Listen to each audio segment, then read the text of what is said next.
This is HSBC Global Viewpoint, your window into the thinking, trends and issues shaping global banking and markets. Join us as we hear from industry leaders and HSBC experts on the latest insights and opportunities for your business. Thank you for listening.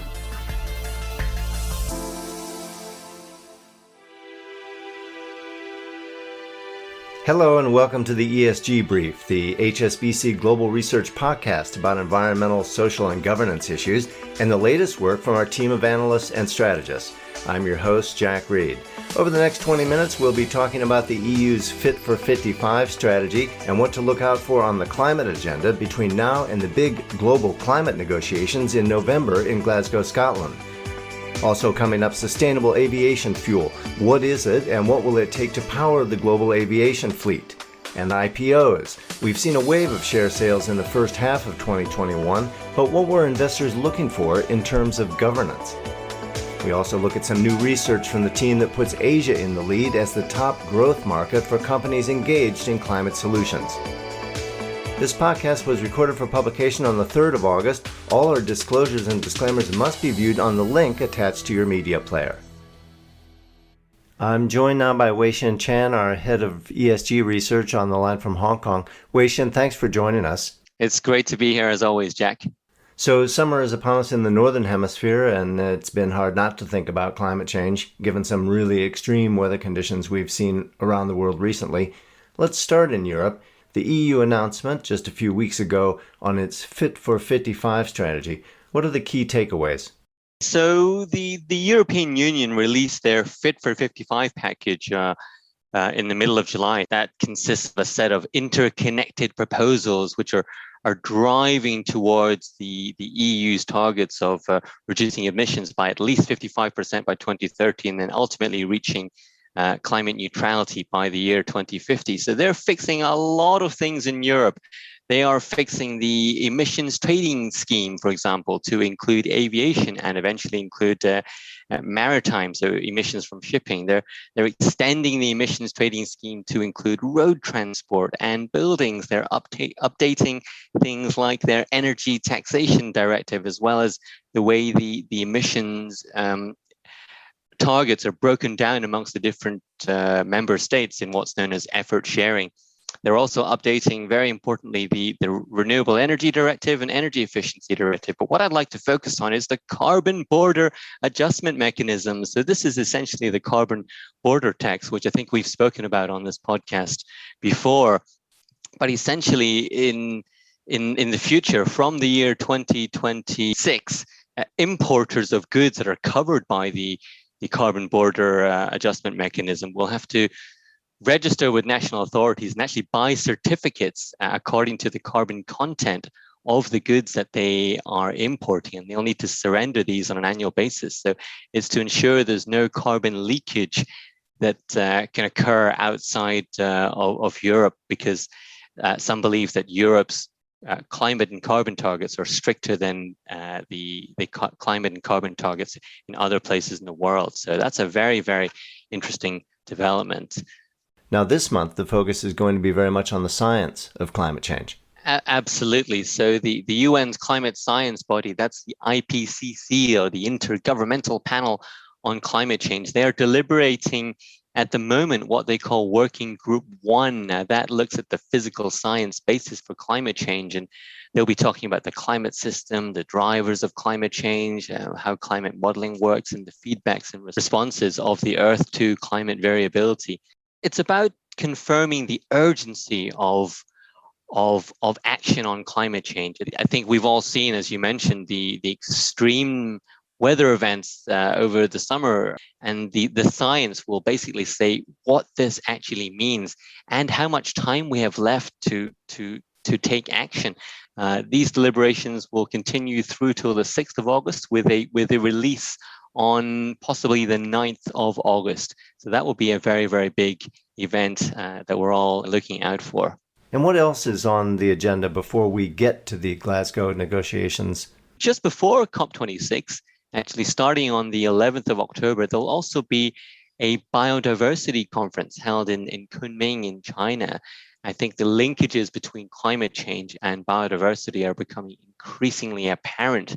We essentially cannot solve one without the other. So again, that'll be an important milestone and stepping stone towards that all-important climate negotiations in November.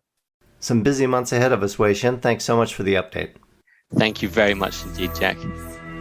We turn next to sustainable aviation fuels, the development of which forms part of that EU Fit for 55 strategy. Our head of European transport research, Andrew Lobenberg, has just published a big report on sustainable aviation fuels and the role they're going to play in helping the planet reach its 2050 climate goals.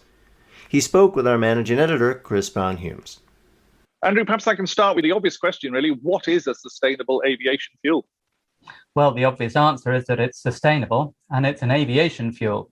So to be sustainable, I mean, if you burn any fuel in an aircraft, it is going to create CO2. But if you can make that fuel from a feedstock that uses up CO2 as it grows, then you can move towards a far lower carbon emissions. So we can grow it from plants, we can create it from plants, or it can be made from waste, either municipal waste, forestry, or agricultural waste.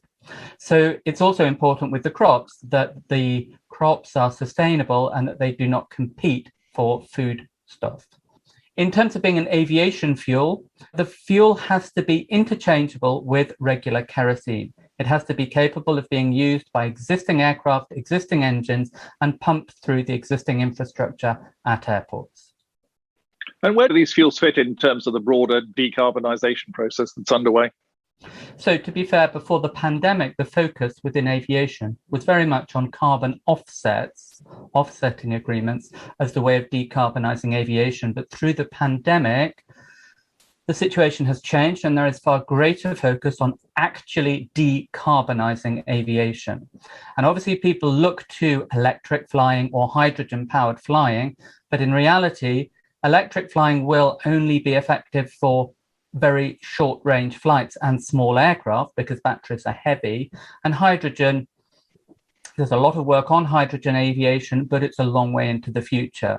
So, for the time period of the 2030s, the 2040s, SAF is going to have to carry the burden of decarbonising aviation. And is SAF already happening today? Yes, it is being used. It is being pumped into aircraft in California and quite a lot in the Nordics as well. And who's driving the process here? Is it governments? Is it the airlines themselves? So the aviation industry recognises that it needs to decarbonise, and there's quite a lot of pressure there. But as is evident, it is an incredibly complex issue, and it will only work if there is complete collaboration between airlines, aircraft manufacturers, engine manufacturers, the fueling companies, but also critically governments and regional authorities. The EU recently launched their Fit for 55 decarbonisation plan, and that had quite a lot of focus on trying to encourage the take-up of SAF. So, Andrew, how are airlines going to be incentivised here? Are they going to have to be higher taxes on kerosene, for example, to make that less competitive? Well, the issue is that at the moment, the cheapest form of SAF is twice the cost of kerosene. The more expensive one, 10 times the cost. So from a policy perspective, we need to close that gap for it to happen. So, the policy measures we're seeing include a mandate requiring airlines to use a certain percentage of SAF. And then we see in the EU Fit for 55, a proposal to tax kerosene and to tighten the carbon market to make carbon more expensive. So they're working both ways to try and encourage investment in SAF to make SAF cheaper, and on the other hand, to make kerosene more expensive. It sounds, though, as if overall fuel costs are going to go up. And at the end of the day, is it the passengers who are going to end up paying for that through higher fares? I mean, that's absolutely the case. That's undoubtedly the case, that it is going to become more expensive. But I think it's really important to have a sense of perspective. If you look over the last 60 years, from the 1960s to 70s to 80s, as you go, very, very regular to see a doubling of the fuel price through that time period, and aviation has grown and flourished through that. So the idea that fuel costs might, say, double, that should not break the aviation industry. And, for perspective, seeing what that would mean for fares, over a 10-year period, that would require a 2 to 3% annual increase in the fare, which isn't immaterial, but isn't anything to, break the industry. And the final question then, really, what are the other challenges that you foresee in making all this a reality? So for airlines, they are going to face higher costs related to fuel, and they're going to be facing those costs as the industry is emerging from the pandemic and the challenges associated with that. From a policy perspective, the real challenge is that this is a global issue, and for SAF to work, it needs to be incentivized globally. And yet, at the moment, we're seeing the lead being taken by the EU. Someone has to lead. There's a perfect logic there. And yet it places European airlines at a disadvantage relative to their global peers, which is undoubtedly a challenge. And otherwise, straightforwardly, getting the political will to change policies is equally going to be a challenge, as it is across much of the decarbonisation agenda. Andrew Lovenberg, our head of European transport research, on his report into the future of sustainable aviation fuels. Now, our governance analyst here in London, Irina Kobel, has been looking at the level of IPO activity globally, and that includes fundraising by the so-called SPACs, or special purchase acquisition companies. In the hot IPO market, is governance an afterthought or a key consideration? Irina, thank you very much for joining us. So what prompted you to look at this issue now? I have been looking at the corporate governance arrangements of IPO companies for some time. And what I noticed that up to date in 2021, we have a decade record in the number and amounts raised in terms of IPOs. So we are talking about around 2,000 IPOs in the beginning of the year, as well as around $290 billion in terms of raised amounts. Okay, a significant amount of capital that has been raised, but a lot of that involves so-called special purpose acquisition companies. What have you learned about the SPACs? Yes, that's correct. Actually, around 35% of the IPOs were not traditional, but as you said, SPACs IPOs. So those are the companies specifically created to raise equity capital through an IPO with the goal of acquiring an operating business later, so mostly within the 24 months. But at the same time, we have seen an increase in traditional IPOs as well, post the COVID-19 pandemic slowdown in 2020. And how are these IPO companies dealing with the issue of governance? Yeah, when we looked at the different governance documents and definitely the prospectus, we found that companies follow two main approaches.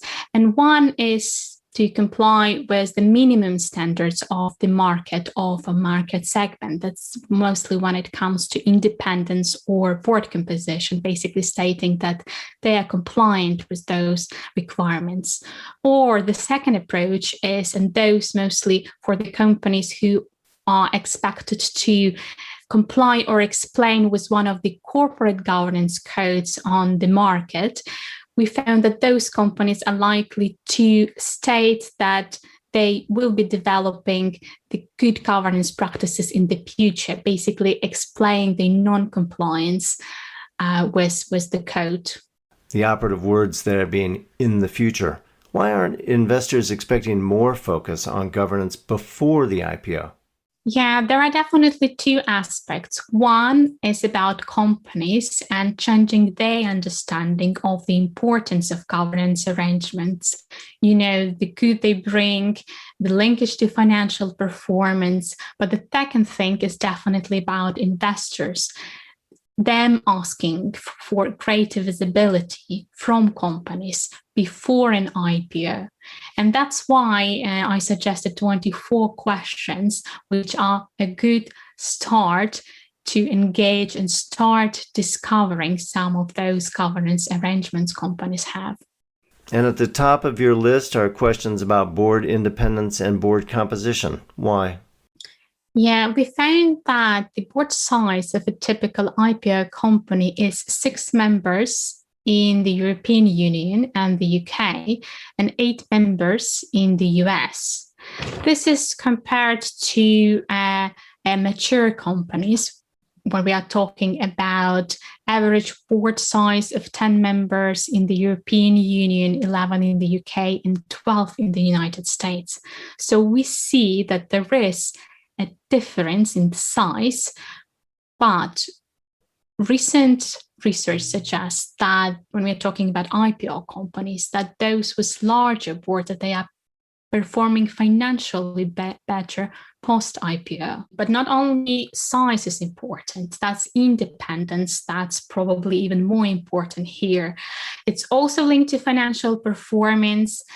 And what we noticed that some stock exchanges, like, for example, New York Stock Exchange, they offer a kind of extension. So companies don't need to have the required number of independent directors at the IPO, but they can appoint independent directors, let's say, a year after that. And we think, considering, the linkage to financial performance, that independence of the board should not be an afterthought, but should be considered well in advance, let's say 2 or 3 or 4 years before going public. Irina, thank you very much. An interesting report on governance and IPOs. Thank you, Jack. Now, a pivot toward Asia is underway for companies offering solutions to mitigate and overcome the effects of climate change. That's according to research from the team that manages HSBC's Climate Solutions database, which holds data on 3,000 global stocks with either more than 10% of total revenue from climate-related activities or pure-play climate companies, for example, solar or wind companies. Climate database lead and European equity strategist Amit Srivastav joins us to talk about his report. Amit, thanks for joining us. What have you found in terms of overall market growth for climate solutions? We find a very clear evidence of green getting greener.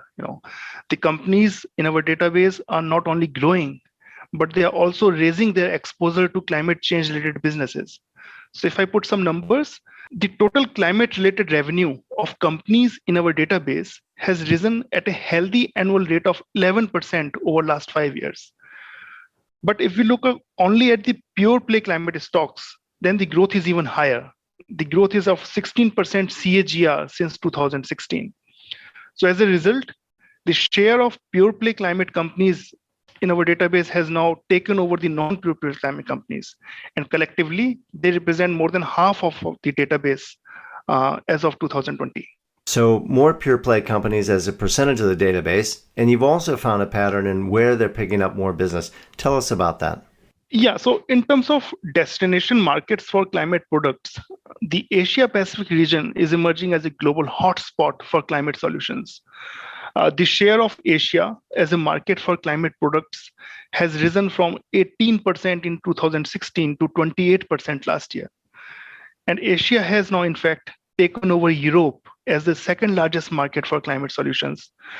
Americas obviously is the largest market for global climate products. Now, if we drill down to individual climate themes in our framework, and there are 21 climate themes, Asia is the largest market for almost half of them. So the growth that we are seeing in Asia is widespread across almost all the climate themes. Now, this includes solar, wind, hydro, and also bioenergy. Asia is also the largest market for energy efficient related climate themes, such as energy storage, efficient transport and building solutions.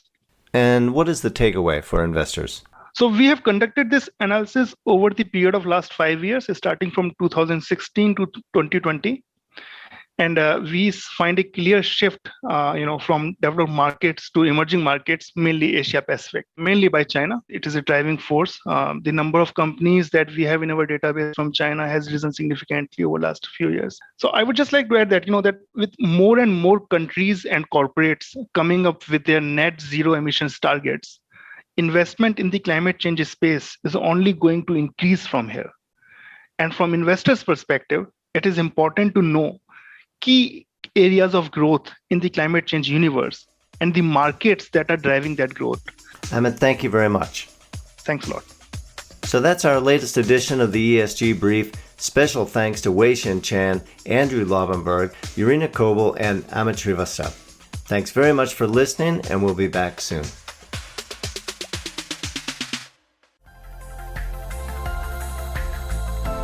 Thank you for listening today. This has been HSBC Global Viewpoint, Banking and Markets. For more information about anything you heard in this podcast, or to learn about HSBC's global services and offerings, please visit gbm.hsbc.com.